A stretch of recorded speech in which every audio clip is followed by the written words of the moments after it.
Segunda parte. Dentro de 10 milhões de anos. O acontecimento que vimos de relatar, com as discussões que ele originou, ocorrerá no século 25 da era cristã.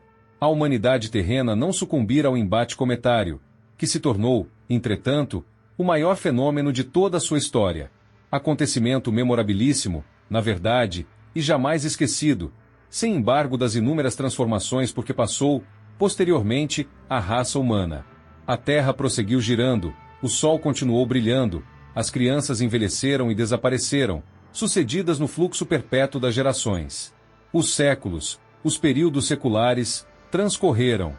O progresso, suprema lei, conquistar o mundo, apesar de todos os entraves e obstáculos que os homens costumam oferecer-lhe. A humanidade engrandecera-se lentamente em ciência e bem-estar, através de 1000 flutuações transitórias, para chegar ao apogeu e percorrer as veredas terrestres a ela assinadas. Que série enorme de transformações físicas e mentais! A população da Europa elevara-se, a partir do ano 1900 ao ano 3000, de 375 a 700 milhões de habitantes. A Ásia passará de 875 milhões a 1 bilhão, a África de 75 a 200 milhões, as Américas de 120 a 1.500 milhões e a Austrália de 5 a 60 milhões, perfazendo assim, para o globo, um acréscimo de 1 bilhão e 900 milhões de almas. E a progressão continuará, com alternativas. Também as línguas se haviam transformado. Os progressos incessantes da ciência e da indústria haviam originado grande número de vocábulos novos, ordinariamente estruturados na velha etimologia grega. Ao mesmo tempo, a língua inglesa se espalhara em todas as regiões do globo.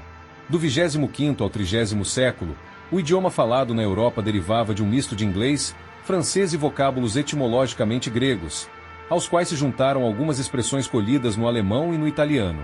Nenhum ensaio de língua universal, artificialmente criada, lograra êxito. Antes do século 25, já a guerra fora banida da lógica humana e ninguém concebia que uma raça presumida inteligente e racional houvesse podido sujeitar-se de bom grado e por tanto tempo a um jugo tão brutal quanto estúpido, que a relegava a nível inferior aos animais. Alguns episódios históricos, que a pintura popularizara, demonstravam em todo o seu horror a velha barbárie. Aqui, era Ramsés III, no Egito, vendo entornar-se à frente do seu carro cestos e cestos de mãos decepadas aos inimigos vencidos, a fim de operar mais facilmente a sua contagem, às centenas e aos milhares. Ali, era Teglatpau-Azar nas planuras da Caldeia, mandando esfolar vivos e expondo ao sol os prisioneiros, ou Assurbanipal, na Assíria, arrancando a língua aos babilônios e empalando os susianos. Mais além, diante dos muros de Cartago, era Aníbal a crucificar os reféns.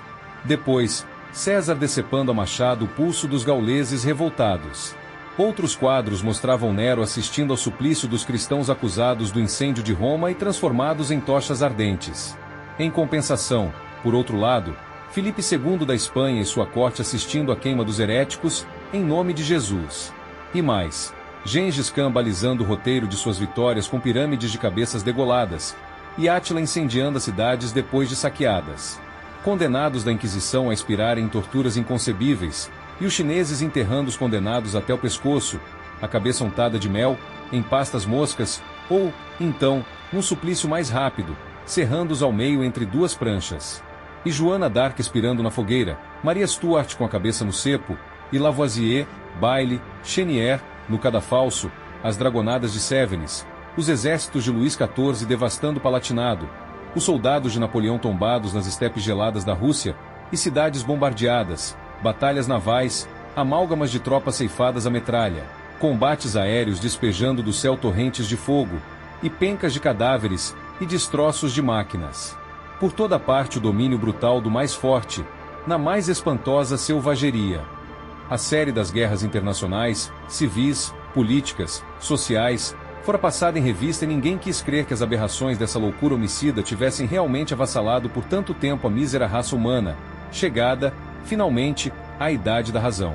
Os últimos soberanos haviam em vão proclamado, com ênfase retumbante, que a guerra era uma instituição de ordem providencial, divina, por isso que resultava naturalmente da luta pela vida, constituía o mais nobre dos exercícios, sendo o patriotismo a mais nobre das virtudes. De nada valeu fossem proclamados campos de honra os campos de batalha, com generais vitoriosos esculpidos em bronze nas praças públicas. O senso humano acabará por notar que nenhuma espécie animal, salvo algumas qualidades de formigas, dera mostras de estupidez tão grande, portanto, que a guerra tinha sido o estado primitivo da humanidade, obrigada a disputar a vida aos animais. Concluíra, então, que de há muito esse instinto rudimentar se voltará contra o próprio homem, que a luta pela vida não consistia em aniquilar-se a si mesmo e sim em conquistar a natureza. Que todos os recursos da humanidade estavam sendo lançados ao abismo voraz dos exércitos permanentes, em pura perda, e que só o serviço militar codificado valia por agravo tal a liberdade, a ponto de restabelecer a escravidão a pretexto de dignidade.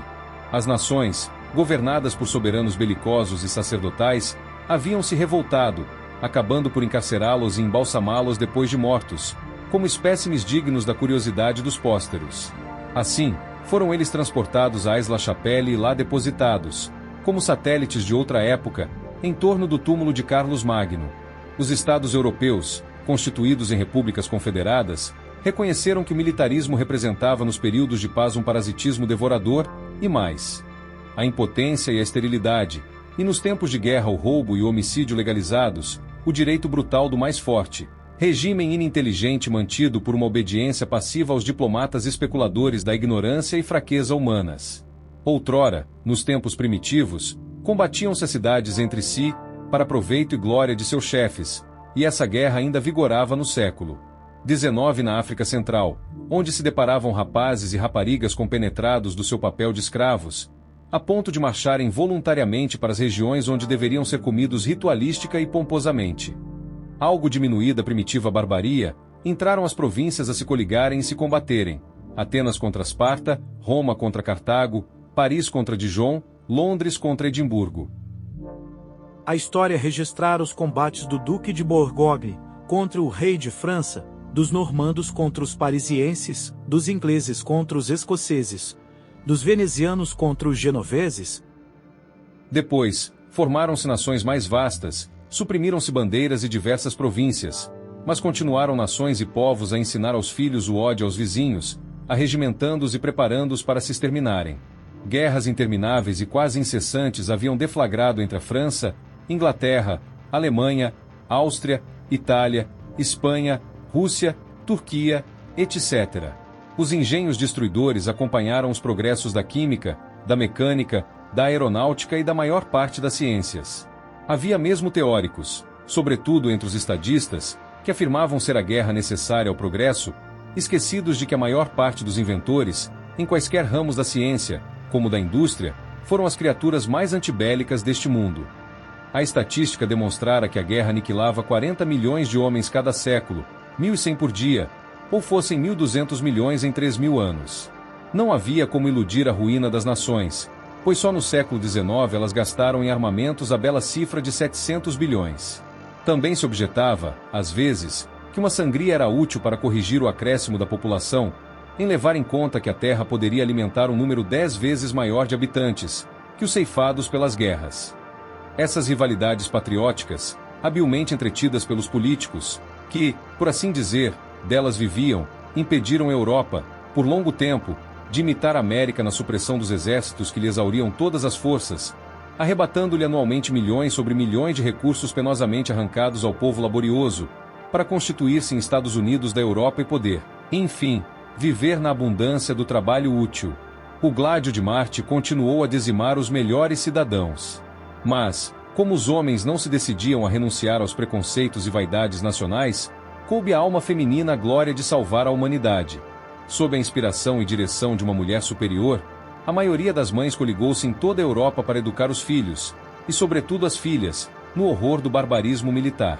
As conversas familiares, os serões noturnos, os discursos e leituras punham de manifesto a estupidez dos homens, a frivolidade dos pretextos que lançaram as nações umas contra as outras, a falácia da diplomacia, tudo envidando para exaltar o patriotismo e desvairar os espíritos, a inutilidade das guerras, o equilíbrio europeu sempre oscilante, jamais fixado, a ruína dos povos, os campos juncados de mortos e feridos, rasgados a metralha, mortos e feridos que, horas antes, viviam gloriosa e, utilmente os dons da natureza, e as viúvas, os órfãos, a miséria, a fome, a morte, ainda.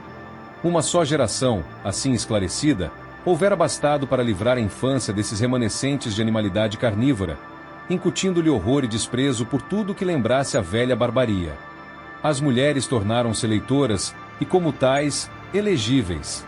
Elas obtiveram, antes de tudo, que a condição de elegibilidade aos cargos administrativos importaria no compromisso de combater os orçamentos militares, e foi na Alemanha que a evolução se operou mais facilmente, graças ao internacional socialismo. Nada obstante o compromisso, uma vez eleitos, mais de metade dos deputados a ele faltaram, alegando razões de Estado. Confessavam haver alienado a independência pessoal e não poderem desobedecer a palavra de ordem dos seus líderes. Na verdade, os governos recusavam desarmar e os orçamentos de guerra continuavam sancionados. Imaginaram, depois, que, diferenciando-se os militares em cada país, sobretudo pelos costumes, seria talvez possível suprimir os exércitos com a supressão desses costumes. A proposição era, contudo, assaz simplista para que pudesse lograr êxito. Foi então que as donzelas juraram, entre si, não esposar militares nem militaristas.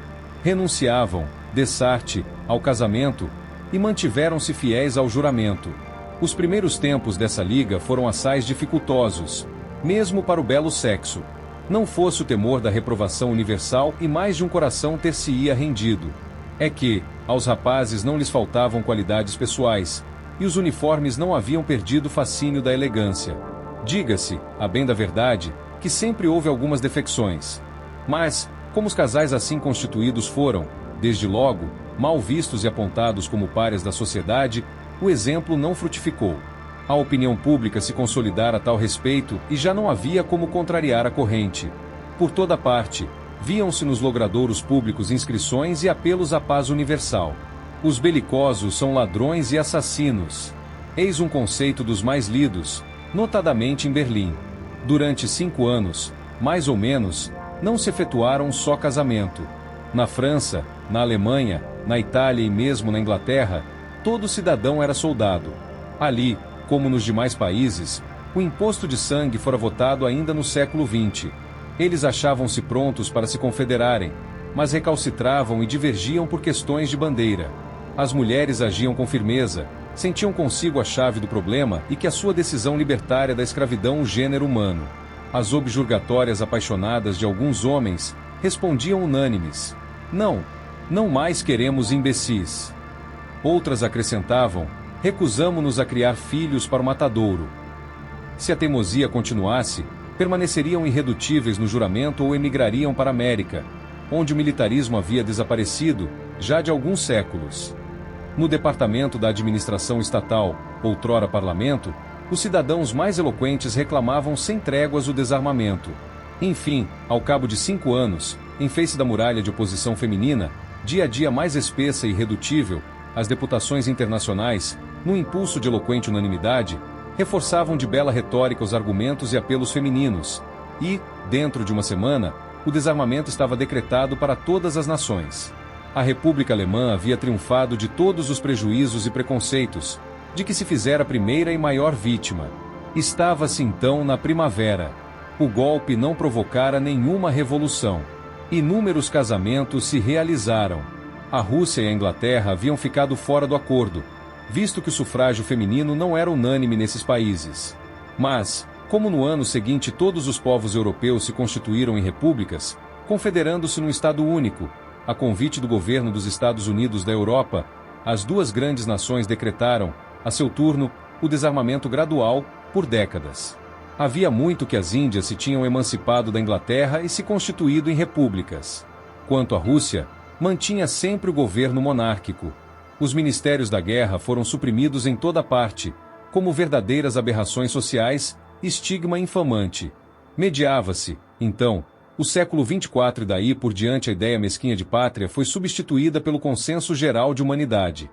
Das instituições militares apenas restava música, única fantasia agradável associada ao marcialismo, e que todos procuravam conservar. As milícias especiais foram também conservadas, no só intuito de entreter esse espírito marcial de camaradagem tão alegre, brilhante e salutar. Com o correr dos tempos, nunca se chegou a compreender que tal música fosse inventada para levar tropas ao matadouro. Livre da servidão militar, a Europa houvera também de forrar-se imediatamente a praga do funcionalismo burocrático. que, por outro lado, ameaçava as nações de esgotamento, dada a sua pletora. Para isso, contudo, foi preciso uma revolução radical. Os parasitas do orçamento tiveram de ser eliminados sem restrições, e desde então a Europa elevou-se rapidamente num surto maravilhoso de progresso social, científico, industrial e artístico. Todos respiravam livremente, vivia-se enfim. Para pagar 700 bilhões por século, aos cidadãos afastados de todo o trabalho produtivo e para subvencionar os encargos do funcionalismo, os governos se tinham visto na contingência de elevar os impostos a cifras astronômicas. O imposto progressivo, criado no século XX, mal chegará para cobrir o déficit, embora arrecadado por bilhões. De 31 de dezembro de 1950 a 31 de dezembro de 1960, a França entrará na posse de todas as linhas férreas e, apesar dos reembolsos, enriquecera subitamente com um capital de 20 bilhões. Mas esse acréscimo de capital já havia sido de antemão descontado do orçamento e os orçamentos, e os impostos, em vez de baixarem, subiram ainda mais nos séculos 20 e 21. Afinal, acabaram tudo tributando: o ar respirável, a água das fontes e as fluviais, a luz artificial e a natural, o pão, o vinho, todos os artigos de consumo, habitações, ruas, cidades, campos, animais de toda espécie, inclusive aves de gaiola, instrumentos e maquinismos quaisquer, os empregos, os celibatários, os casados, as amas, os móveis, tudo, enfim, que representasse utilidade ou valor. Nesse ritmo, cresceram os impostos, até o dia em que o seu montante igualou a exata produção do trabalho, exceto o indispensável pão cotidiano. Nesse dia, todo o trabalho paralisou. A vida afigurava-se impossível. Daí, a grande revolução internacional anarquista, a que aludimos no começo deste livro, e as que se lhe seguiram. Todos os estados incidiram sucessivamente em bancarrota. Mas, essas revoluções não tinham logrado livrar a Europa, definitivamente, da antiga barbaria. Os prejuízos patrióticos já começavam a endividar o mundo, e foi ainda a Liga Feminina que a humanidade deveu a sua libertação. Viu-se, então, uma coisa incrível, inadmissível, sem precedentes na história: diminuição dos impostos. Aliviado de 9 décimos, o orçamento não se aplicou senão na manutenção da ordem interna, na segurança dos cidadãos, nas escolas de todas as categorias, no estímulo de novas investigações, no progresso crescente das artes, indústrias e todas as manifestações de atividade intelectual. Com isso, a iniciativa individual sobrepujara a velha centralização que por tantos séculos havia, dissipando as finanças, atrofiado ou abafado as mais ardentes e fecundas tentativas. E assim morrera a burocracia com todas as suas honras e prerrogativas. A parvoíce do duelo não sobrevivera de muito à da guerra. Não havia já quem pudesse conceber que dissídios quaisquer se resolvessem racionalmente a tiros ou estocadas. Da mesma forma que ninguém admirava a galanteria dos oficiais franceses, de chapéu na mão, na Batalha de Fontenoy, convidando os senhores ingleses a dispararem primeiro. Tudo isso não passava, mesmo aos olhos das crianças, de um grande e estúpido anacronismo. A despeito de todas as inconsequências do ceticismo balofo, da incompetência habitual, da nulidade científica e de umas que outras prevaricações de alguns políticos, a forma republicana sobrelevara todos os outros regimes, salvo no predomínio democrático. Reconheceram, afinal, que não pode haver igualdade intelectual e moral entre os homens, e que melhor fora confiar o governo a um grupo de espíritos de escol, do que entregá-lo a uma turba de ambiciosos, cujo mérito principal consistia na força dos pulmões e na loquacidade inexaurível, sem outro ideal que o de tirarem partido pessoal no jogo constante das paixões populares. Verificara-se, outrossim, que uma Câmara composta de centenas de homens tinha menor capacidade de julgamento que um só homem.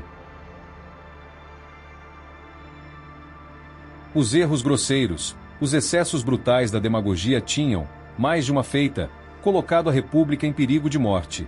Mas, dado que a hereditariedade monárquica também não garantia maiormente os deveres de um governo racional, acabaram adotando uma constituição patrocinada por limitado número de cidadãos, eleitos sob garantias de um sufrágio também selecionado e restrito.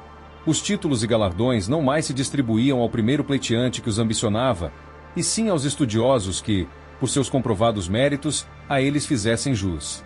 A uniformidade dos povos, das ideias, dos idiomas fora o complemento da dos pesos e medidas. Nenhuma nação recusará o sistema baseado na mensuração do próprio orbe. A moeda tornou-se uma só. Um só meridiano inicial regulou a geografia. Esse meridiano passava pelo observatório de Greenwich e era no seu antípoda que o dia mudava de nome, às 12 horas. O meridiano de Paris, havia muito, caíra em desuso. A esfera terráquea fora, durante alguns séculos, convencionalmente dividida em fusos de 24 horas. Mas as diferenças da verdadeira hora acarretando irregularidades ilógicas e inúteis, as horas locais absolutamente necessárias às observações astronômicas haviam reaparecido como satélites da hora universal. Contava-se, então, consecutivamente de 1 a 24, e não mais infantilmente, como outrora, 2 vezes 12 horas. Transformações não menos radicais houvera nas ciências, nas artes, nas indústrias e, sobretudo, na literatura. A classificação dos conhecimentos humanos, do ponto de vista do seu valor intrínseco, mudou com o progresso relativo de cada uma. A meteorologia, por exemplo, tornou-se uma ciência exata e atingiu a precisão da astronomia. Chegará-se a prever o tempo para o século 30, qual prevemos hoje um eclipse ou a visita de um cometa. Os antigos almanaques foram substituídos por anuários seguros, prenunciando com grande antecipação todos os fenômenos da natureza. Festividades públicas, diversões particulares, viagens e passeios já se não adiavam por mau tempo e, no mar, tampouco, os navios se deixavam colher por tempestades.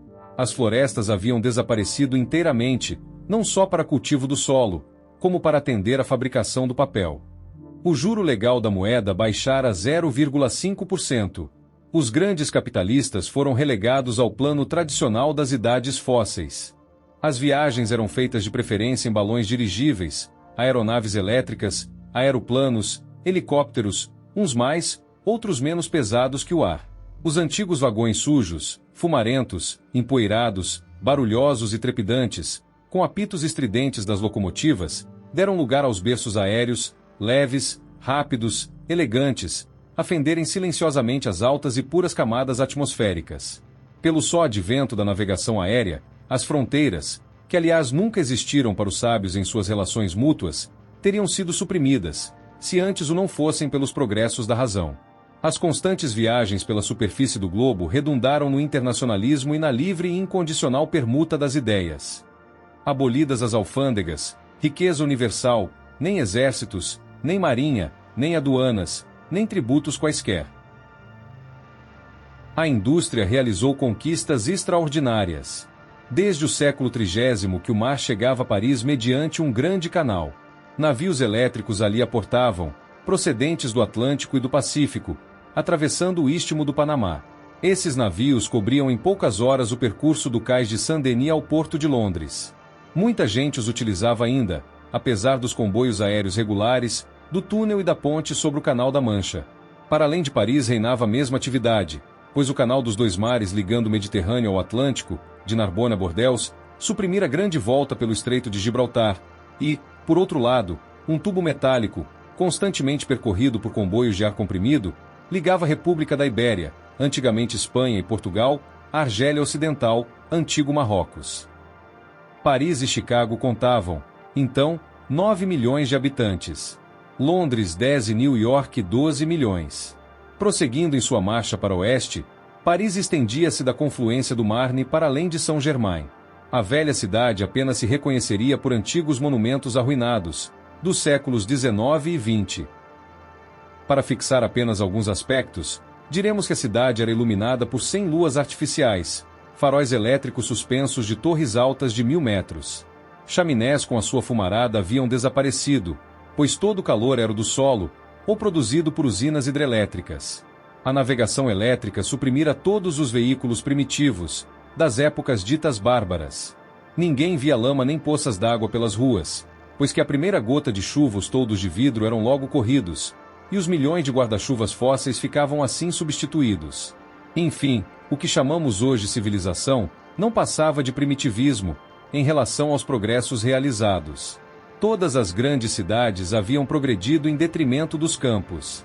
A agricultura era explorada por usinas elétricas, o hidrogênio era extraído das águas do mar, as quedas d'água e as marés produziam luz a grandes distâncias, os raios solares armazenados no estio distribuíam-se no inverno, e as estações haviam mais ou menos desaparecido, sobretudo depois que os poços subterrâneos traziam à superfície do solo a temperatura interior do globo, que parecia inesgotável.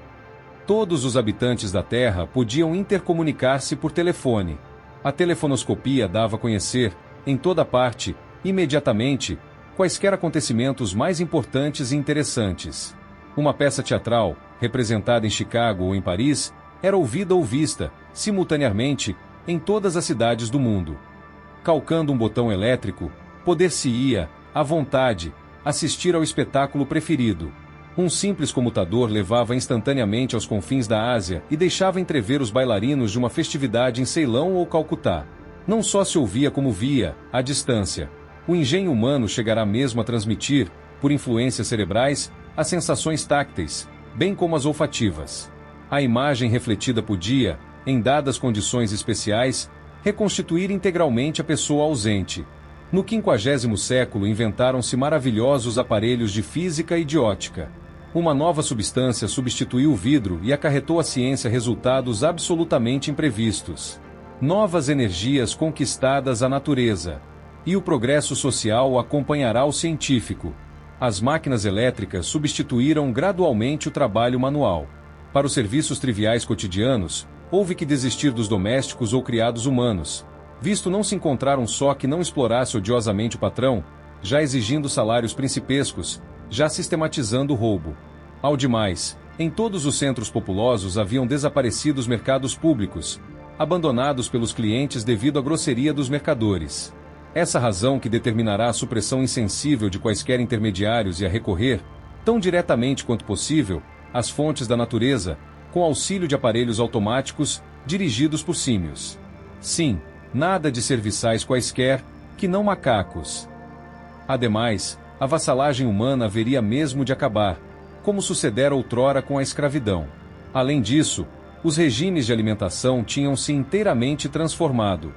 A síntese química conseguirá substituir açúcares, albuminas, amidos, gorduras, extraídos do ar, da água e dos vegetais, compostos de combinações mais vantajosas, em proporções sabiamente calculadas, de carbono, hidrogênio, oxigênio, azoto, etc.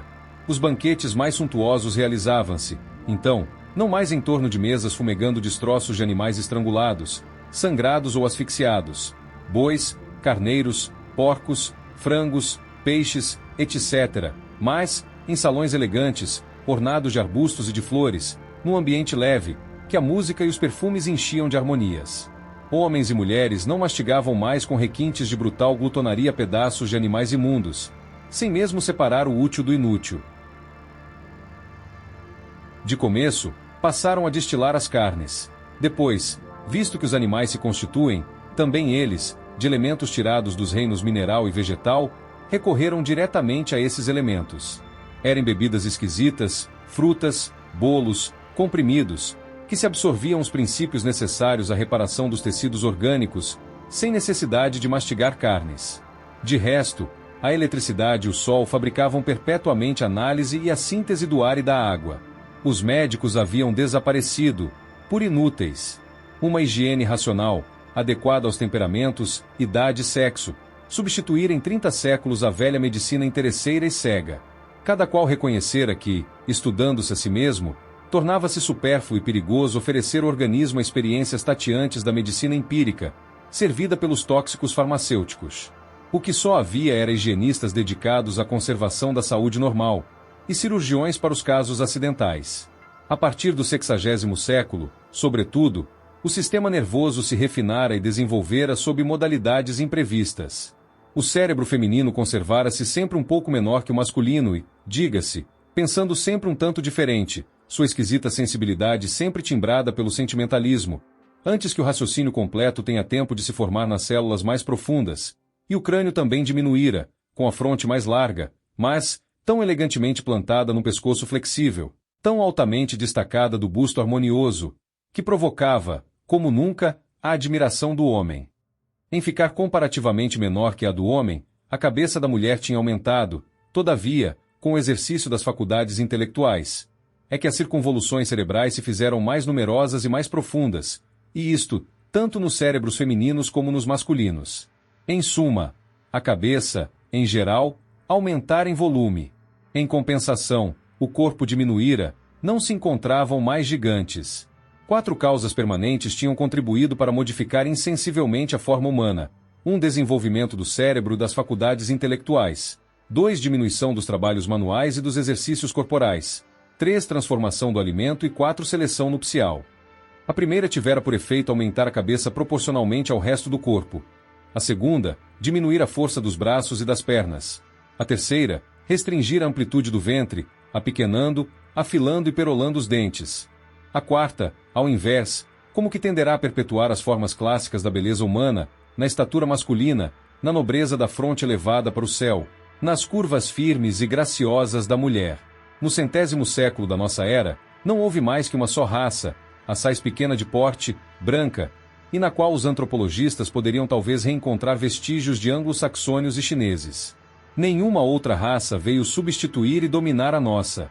Quando os poetas haviam anunciado que o homem acabaria, com o progredir maravilhoso de todas as coisas, adquirindo asas e voando com a só energia dos seus músculos, não tinham estudado as origens da estrutura antropomórfica. Não lhes ocorreu que, para ter ao mesmo tempo braços e ossos, o homem deveria pertencer a uma ordem zoológica de sextúpedes, inexistentes em nosso planeta, ao passo que ele proveio do quadrúpede, cujo tipo foi gradualmente transformado. Entretanto, se de fato não adquirira novos órgãos naturais, não deixava de os ter artificiais. Ele sabia, notadamente, guiar-se nos ares, planar nas alturas do firmamento, servindo-se de aparelhos elétricos muito rápidos e simples. Compartilhava com as aves os domínios da atmosfera. É muito provável que se uma raça de grandes voadores pudesse adquirir, séculos afora, graças à faculdade de observação, um cérebro análogo ao do homem, ainda o mais primitivo, essa raça não tardaria a dominar a espécie humana, substituindo-a por uma nova raça. Mas, como a intensidade do peso terrestre opõe-se a que os seres alados adquiram a qualquer tempo um tal desenvolvimento, a humanidade, evolvida, ficará sempre soberana deste mundo. Chegada ao 200º século, a espécie humana deixará de apresentar qualquer semelhança física com os macacos. Do ponto de vista moral, perderá, também, a afinidade com os animais carnívoros. Todas as divisões nacionais das épocas remotas haviam sucessivamente desaparecido, após reações e flutuações formidáveis. A Europa, uma vez pacificada, sofrerá a inundação asiática. Enquanto havia bárbaros, as civilizações eram periodicamente agredidas pela brutalidade da força, de vez que, chegados ao bem-estar, à riqueza, à ordem, ao saber, é que os povos deixam de conceber separações nacionais, perdem a noção de pátria e acabam sucumbindo ao embate invasor dos vizinhos ainda barbarizados. Tal fora a sorte do Egito, da Pérsia, da Grécia, de Roma, da França e, finalmente, da Europa toda.